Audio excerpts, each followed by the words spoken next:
live who are watching. We're just going to go around and introduce ourselves, say who we are, and as I understand it, there's no fire alarm scheduled, so if one goes, it's real, and we meet with Queen Victoria. So, everybody like to introduce themselves. Donna. Councillor Jones, Conservative Group Leader. Luke Stubbs, Conservative Group Member. Hugh Mason, Liberal Democrat, Councillor St Jude Ward. Okay, the person entering is the late Darren Sanders, one of the other members of the committee. And the Sanders. Okay, so Fiona, welcome, from the news at the back. That's Angela from Adult Services. Rochelle and Mike from the port. Peter, why are you here? Keeping an eye on things, Peter. Excellent, glad to hear it. Important. John. John Bell, Director of HR Legal and Performance. Peter Bell, Deputy City Solicitor. Michael Alder, Deputy Chief Executive. Stuart Eglin, Democratic Services. Excellent. Why do we need a raft of lawyers? I thought it might be useful if All Peter right. was to attend these meetings looking forward. Excellent. Excellent. Wonderful. Okay, thank you very much indeed. So, ladies and gentlemen, do we have any apologies from absence, Stuart? Member apologies, but the Chief Executive has apologised. And he's spending time with his numbered accounts, as I understand it, in the Caribbean. Excellent. Declarations of members' interest, ladies and gentlemen. Luke, do you need to declare that you'll want to do some ranting later? Okay. Well, he didn't clear last time's either, which I thought was appalling. I presume that goes on to the... Indeed, they have. So, minutes of the meeting held on the 4th of December and 13th of February. Ladies and gentlemen, are you happy with those minutes?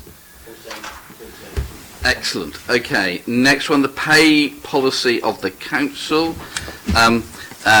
John, this is something we have to do every single year, do we not? Yes, we do, Chairman, and I wasn't proposing to really go into any more detail than that, but obviously it's updated to reflect things like the decision around the living wage and the NJC pay award. Yeah. So it has to go on to full council where it needs to be formally approved there. Okay. All right. Colleagues, are you happy with that? Lovely. Okay. Quarterly sickness report. Colleagues, welcome. I think this is our usual report. John, do you just want to start in and say where we're up to? Yeah, thank you, Chairman. Yeah, it's the usual format of the report. I mean, as you'll see, there has been a slight reduction in sickness absence, which is obviously good news, although it's not huge. Normally I provide lots of information in here about sort of things going on with regard to sort of well-being, but I've actually included those in a subsequent report on the employee opinion survey, so as not to duplicate. At the last meeting, members asked for Director of Adults and the Port Director to come along to this meeting to provide some more information about what was being done in their particular areas, being the ones where I think absence levels were higher. So, I mean, with members' permission, perhaps I'd ask Angela and Mike to come forward and do that. Yep. Do come down, colleagues.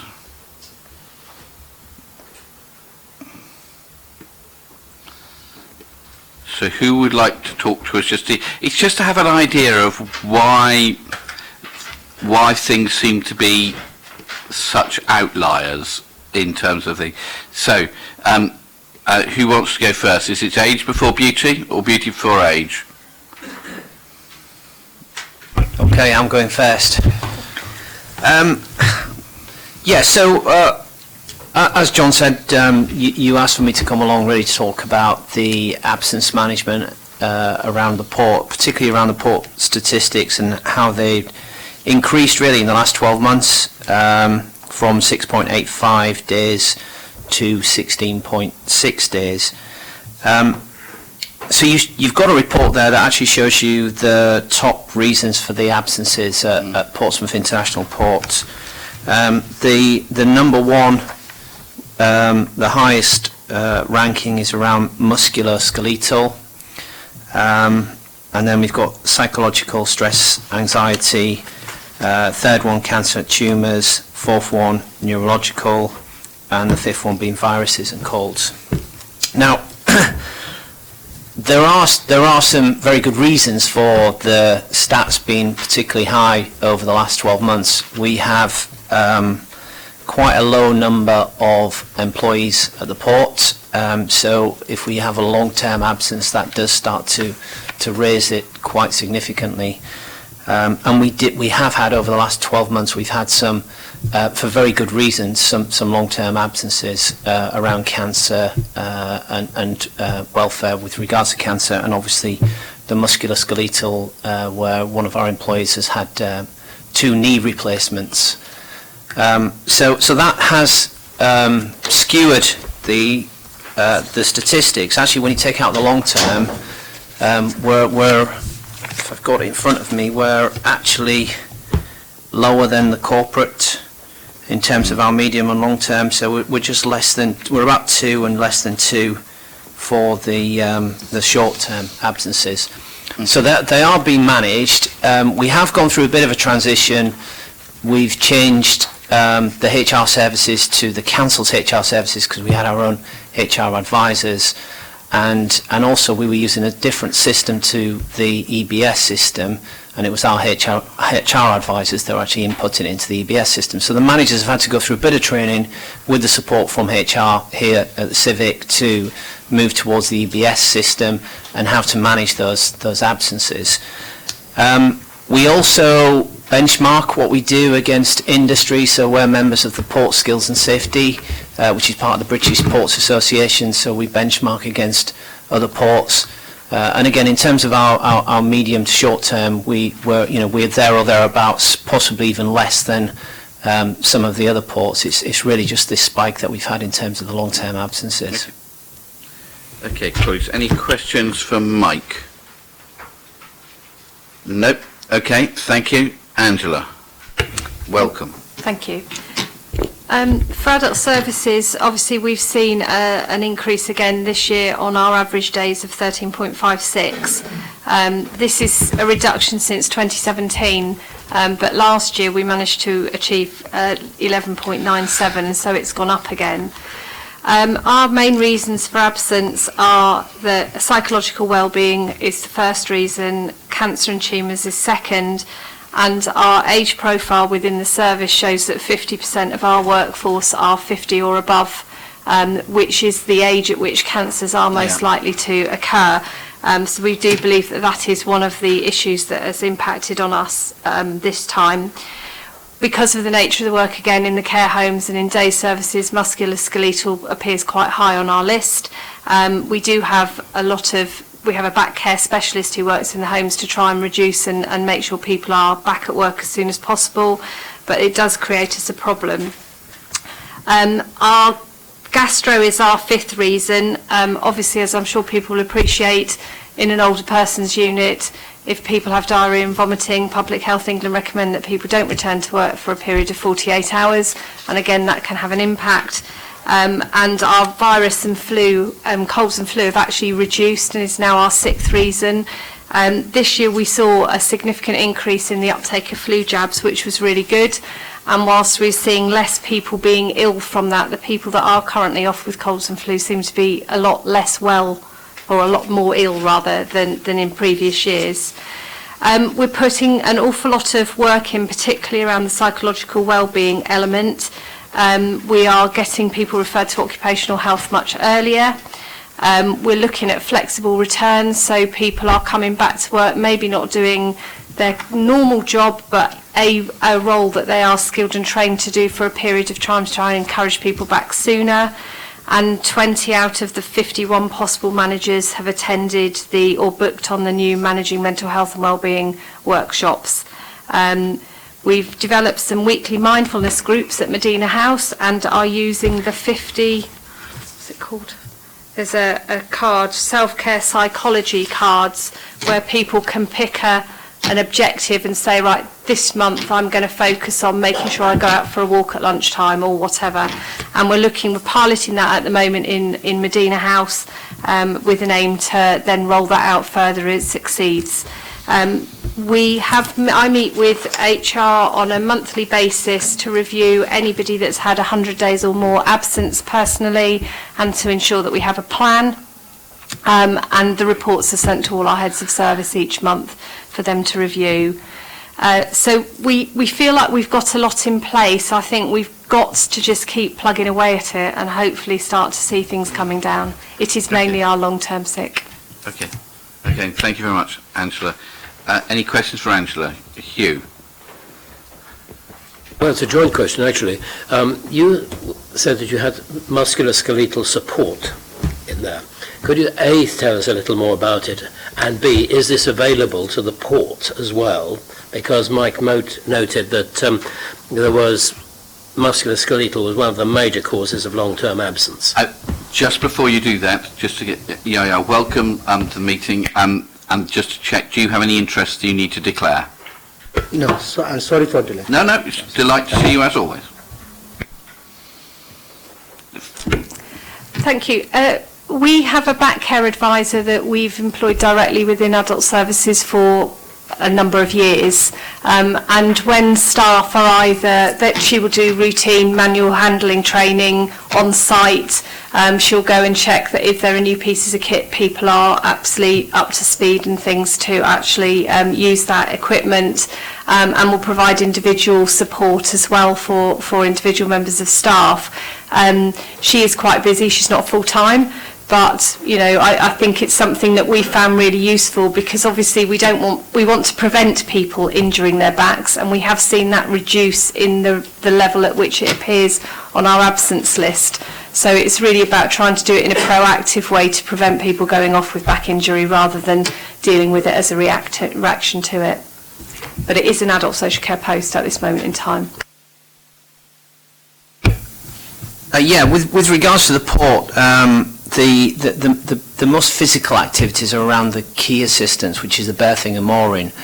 And a couple of years ago, with the help of PCC, we looked at how we can reduce the issues around the musculoskeletal, and that was an investment in automatic release hooks. So rather than physically having to deal with the wires and the ropes when you're releasing the ships, you use the automatic release hooks. With the investment in the cruise berth at berth 2 and the level of berth 2, we'll also take the opportunity to put in the automatic release hooks in that particular berth as well. Outside of that, we have got within the port, we've got a workforce with 59% who are over the age of 50, and we're going through succession planning and workforce development, which is one of our objectives really for the next 12 months. Okay, thank you very much. Luke? Actually, a question, I'm not sure who it's addressed at, but just thinking about these numbers for a moment, I should have thought about this before, but this is a stupid question. You've got here the number of days lost per person. One of the later reports it references in part the number of people that work part-time. So when it's days lost per person, that's not full-time equivalent, is it? So some of these people, we are losing 13 days, and they may only be working, 150, let's say. John? Yes, that's an accurate observation. I mean, these are people rather than FTEs. Yeah. Okay.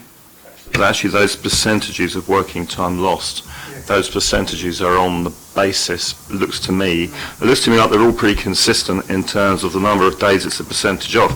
And I would imagine, without knowing for sure, that the proportion of people working part-time hours is going to be higher, for an example, in adult social care, where you've got a lot of people working shifts in the care homes, than at the port. No, I mean, the working days lost is the actual working days. So if someone works 3 days a week, they would have to be off if they're off for 3 days, and that would be 3 working days lost. It wouldn't count as 5 days. I know, but you're making it as a percentage, and I think you've got a percentage column as well, and it seems to be a percentage of 200 and some odd days as your full-time equivalent, and actually it's probably, if you weighted it with the part-time employees, it's lower than that, and therefore the percentages lost are higher than, say, 6.5 in adult care. You maybe will be right.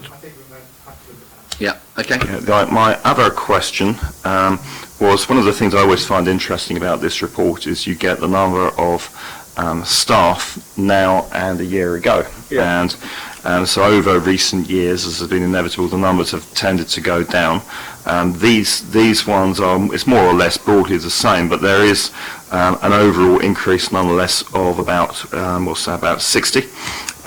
And some of that's now adults, I can explain that one, but you've also got an interesting increase in housing, neighbourhood and building services, where we've got, 47 extra staff, and I've any idea who they are? Yeah, I mean, there's no sort of straightforward answer to these, because, I mean, you obviously get fluctuations for all sorts of reasons. I believe there was a transfer of some staff from culture and city development into housing, I think, which may have resulted in some of that change.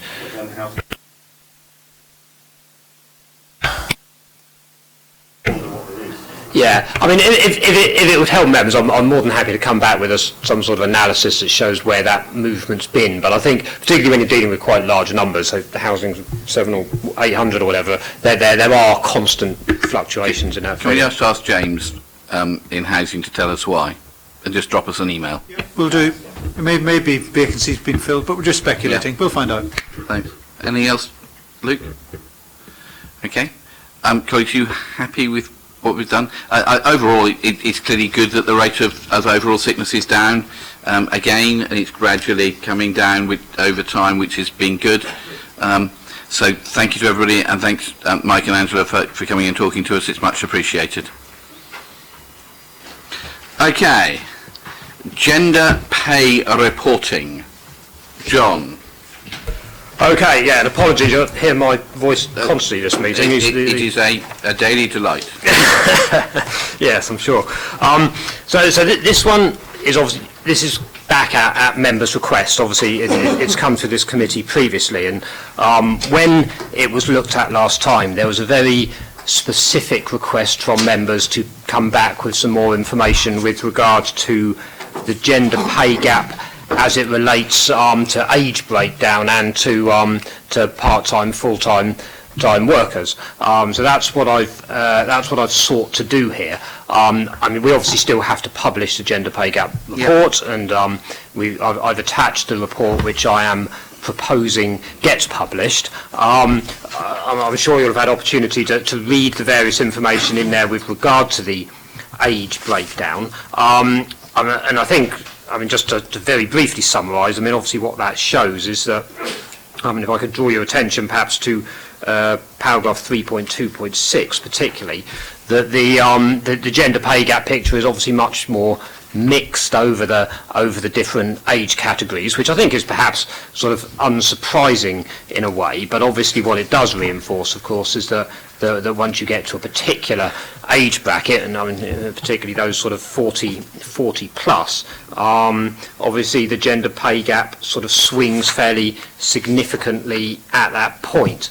And obviously, I mean, the reasons for that, I think we can speculate at with regard to sort of maternity breaks, etc. Now, we've obviously gave a number of actions in a gender pay gap report, and I think those are still the right ones to be taking. But I think that this analysis has certainly been helpful in providing a little bit more sort of nuance and intelligence to that overall gender pay gap figure, which of course is a fairly sort of blunt indicator of what's clearly quite a complex issue. So I'm happy to take any questions members may have, but I think that's probably what I wanted to say by means of an introduction. Okay, Luke. Thank you. I mean, I'm glad I asked for this further breakdown at a previous meeting, and the reason I asked for it is just to flesh out some of the numbers and to prove perhaps that we are dealing, not just here actually, but across the economy, with something of a false narrative. I mean, if you look through these numbers, you will find that the biggest disparity is female staff in their 20s who are paid dramatically more than male staff in their 20s. And I think that that's a point which, you know, needs to be made, because this this thing, this media-driven narrative that I keep picking up about women are systematically underpaid. There is no evidence of that at all, and that there's no evidence of that at all. And if we're going to take the equal outcomes line rather than equal opportunities, well, equal outcomes cuts both ways, doesn't it? There is a lot of double standards in all of this. I can remember years ago, for an example, 20-odd years ago, we would hear every year about when the university admissions were done, how the proportion of women was getting nearer and nearer to half and how great it was, and then it went over half and it's never mentioned again. Yeah. And now it's up to 60%. No one says anything about that. When men was 55%, that was outrageous. When women are 60%, that's fine. This is the world that we're living in.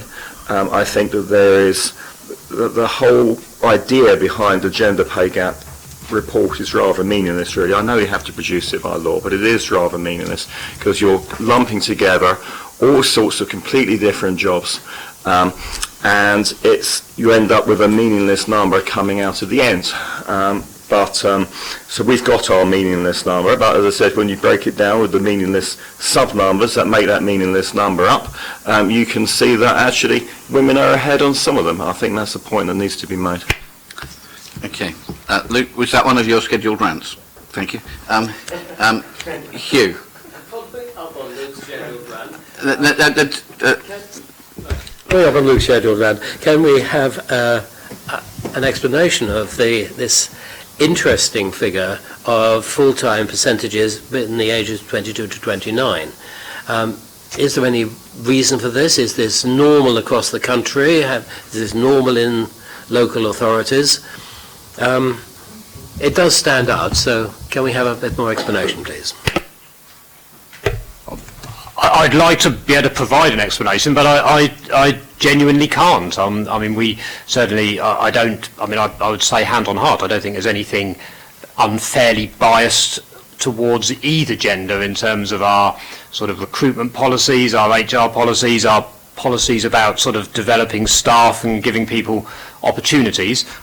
We clearly have that disparity there, and I think the figures show that. I genuinely don't know the extent to which that's replicated across the wider economy, and that's certainly something I can research and come back to members on. But no, in terms of a reason for that, there really is not much I can offer in terms of why that disparity exists at the lower age groups.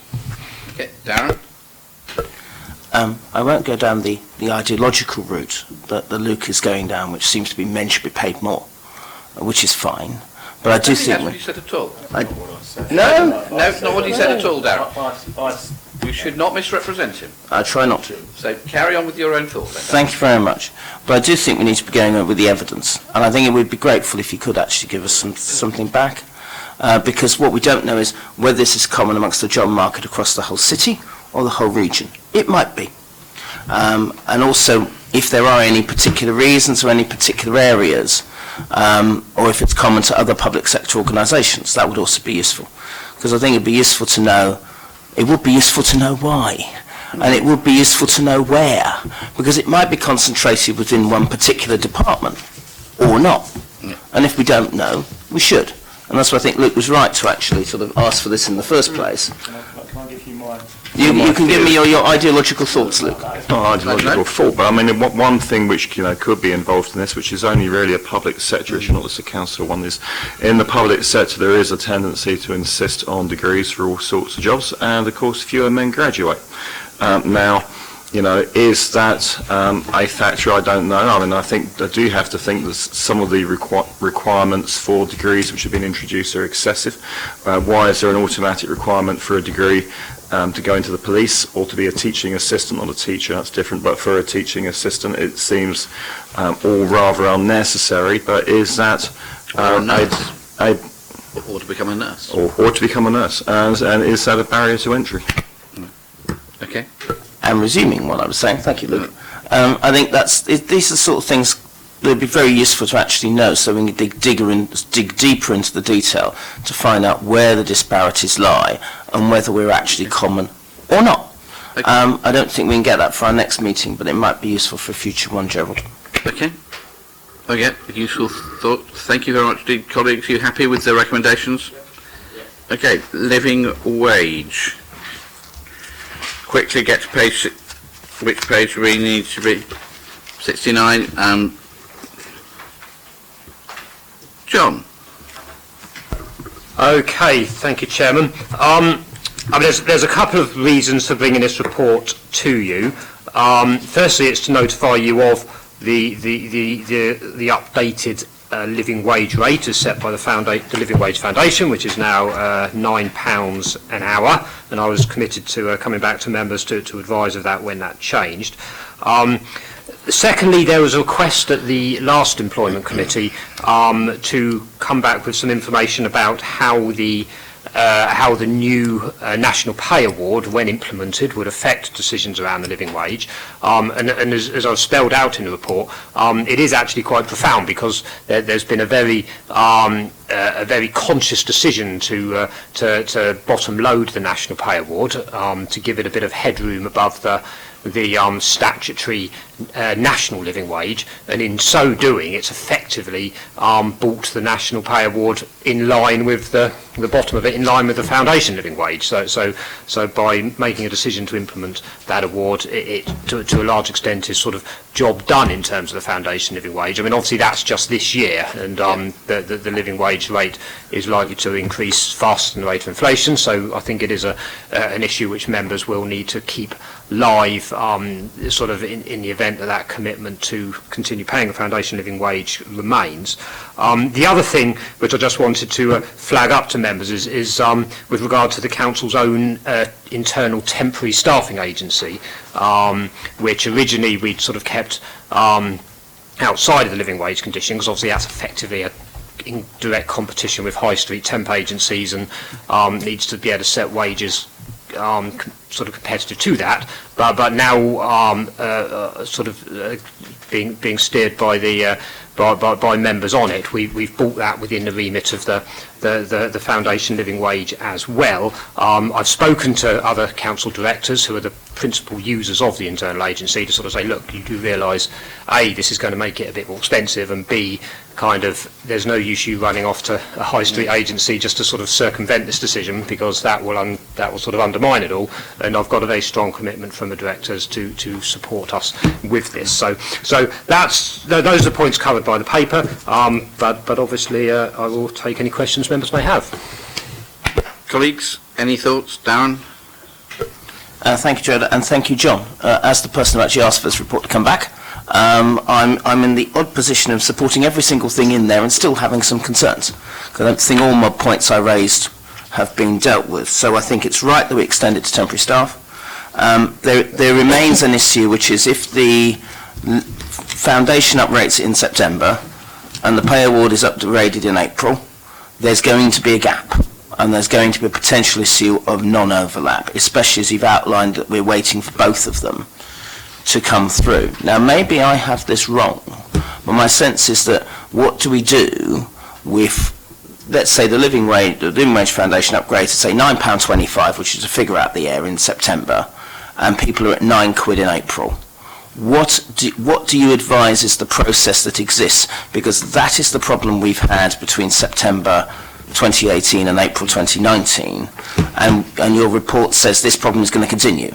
So what do you suggest are the mechanisms by which we can do that? Is it back pay? Do we just backdate it to September? Or do we just take it on the chin and upgrade it every April? That's my biggest actual worry in going forwards. Yeah, I think if I can allay your concerns there, because I don't think it is actually a problem at all. I mean, members have made a commitment to pay the living wage as set by the Living Wage Foundation, and therefore our pay structure will always start at that level. We are not compelled to follow the National Pay Award, other than that we have it's part of our local agreement with trade unions that we will at least be as good at it, as it, if you like. But if the national pay spine starts at a level below the foundation living wage, we will simply start it at the foundation living wage level, and that's the decision that members made previously, and that's the the basis I'm working on. The foundation living wage actually gets set in November each year rather than September, but nonetheless, yeah, we will continue to always pay the foundation living wage because that's the policy decision members have made. Okay. Any other thoughts, colleagues? Hugh? Microphone, please. 5.1, 17 2p employees' hourly rate falls below £9 an hour. How do we handle those? Yeah, so these are staff who have transferred into the organisation from outside, and under the TUPE regulations, their terms and conditions are effectively frozen at the point they came in. What we said in the previous paper to members that we would pay those people a top-up to ensure that they did receive the living wage rate. So the only difference is it's what's called an unconsolidated payment, i.e. a top-up, as opposed to actually being consolidated into their base pay.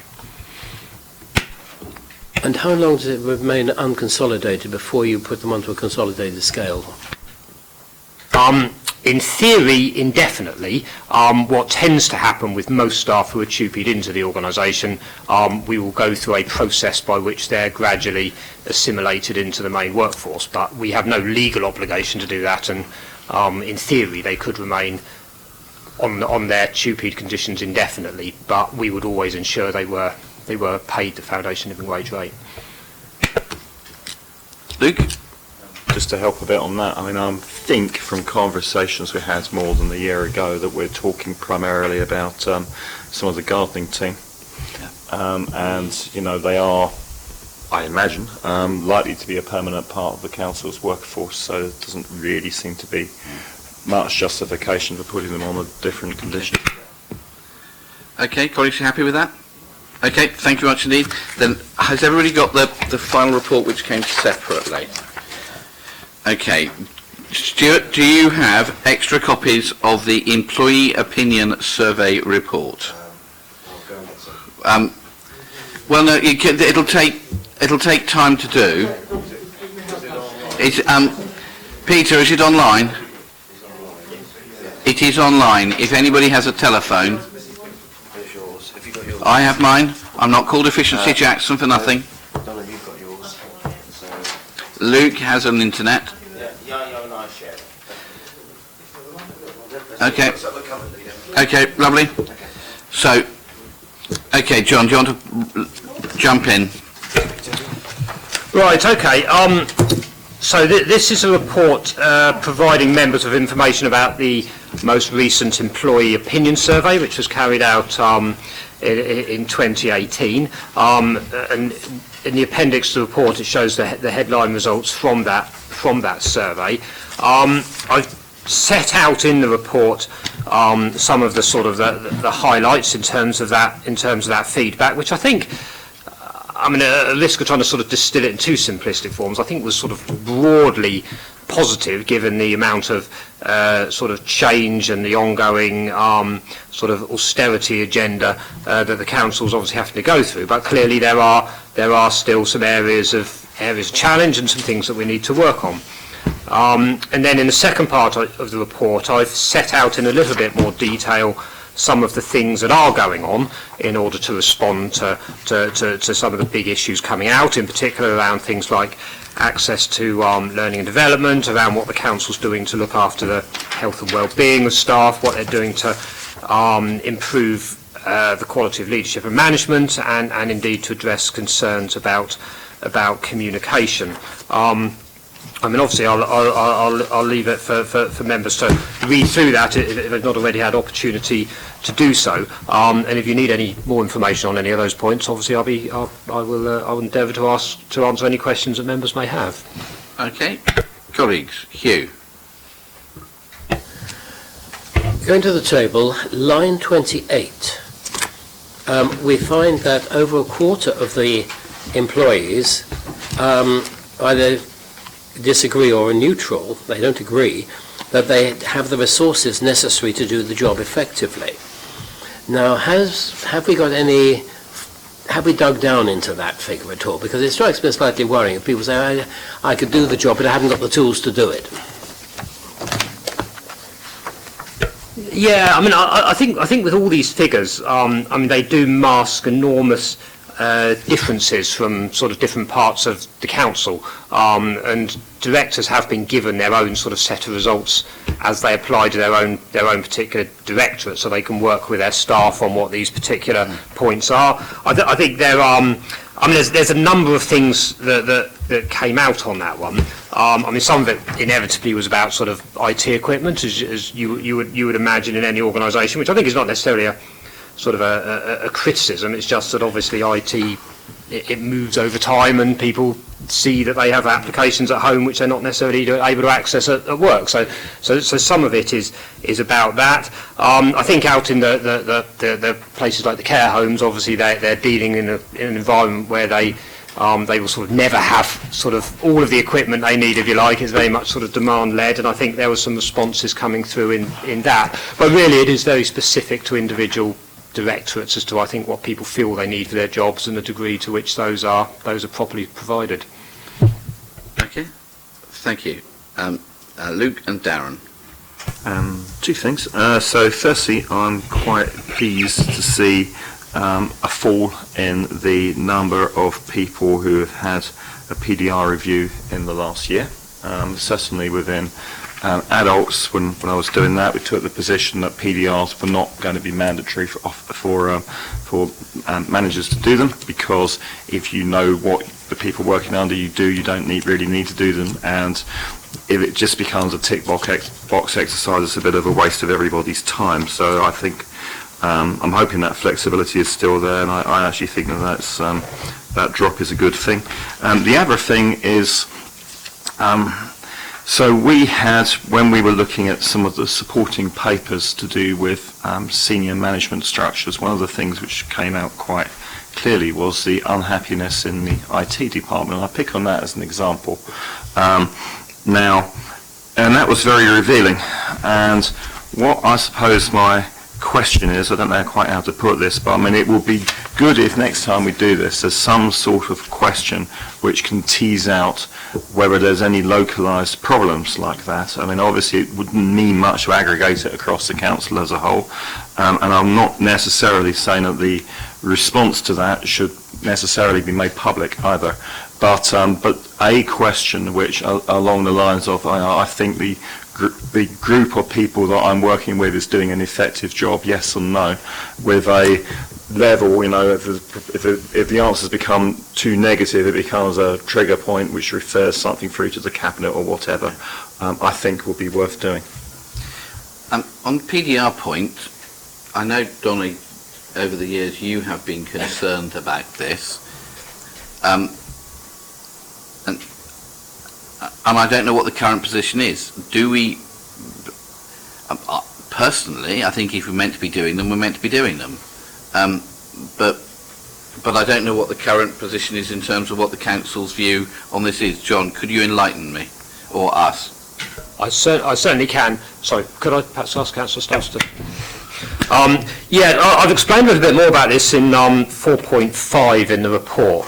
I mean, it has historically been a bit of an area of sort of, I suppose, challenge and uncertainty for the council, and we have sort of wavered in the past between sort of taking a view of absolutely mandating them and then sort of not. And it's been discussed on a number of occasions at this committee, and the currently agreed position is that everyone should have the opportunity to properly sort of meet with their manager, understand their objectives, their development needs, etc., but it would be up to the discretion of managers about how they actually chose to do that, and there was very strong sort of views in some bits of the organisation that I think, as Councillor Stubbs has pointed out, that the idea of sitting down in a formalised sort of PDR meeting actually wasn't something that sat with their management philosophy, and they wanted something different. And so I think the view that Employment Committee took last time this was discussed was sort of, yes, broadly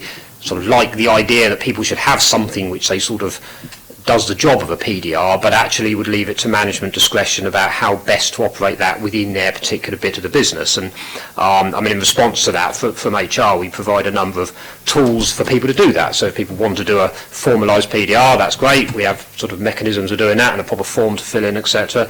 But we provide other tools for people who sort of want to do it in a different way. And I think what I'd say is that although I think, as we've pointed out, the number of people having something that they sort of recognise as a PDR is falling, the things that you would expect a PDR to be doing, i.e. identifying development needs, about properly understanding the sort of objectives, their objectives, and how they meet the wider objectives of the council, etc. The scores on those sorts of things are either holding firm or indeed improving. So that does sort of suggest that our approach is working, and I think my advice, therefore, I think, would be to continue as we are, rather than sort of going back and trying to mandate some sort of process which we know in large parts of the organisation wouldn't be one that would be well received.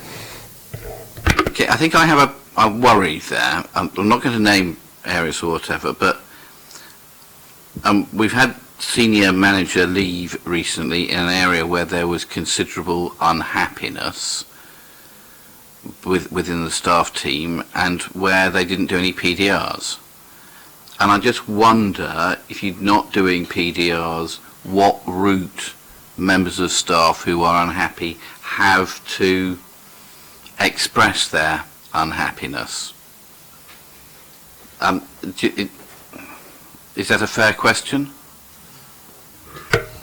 I think, if I'm honest, I think if you have unhappy staff, they're unlikely to wait for the once-a-year opportunity to raise that in their PDR. And also, of course, given that the PDR is with their manager, if they're unhappy with their manager, it's sort of, where's that going to go to?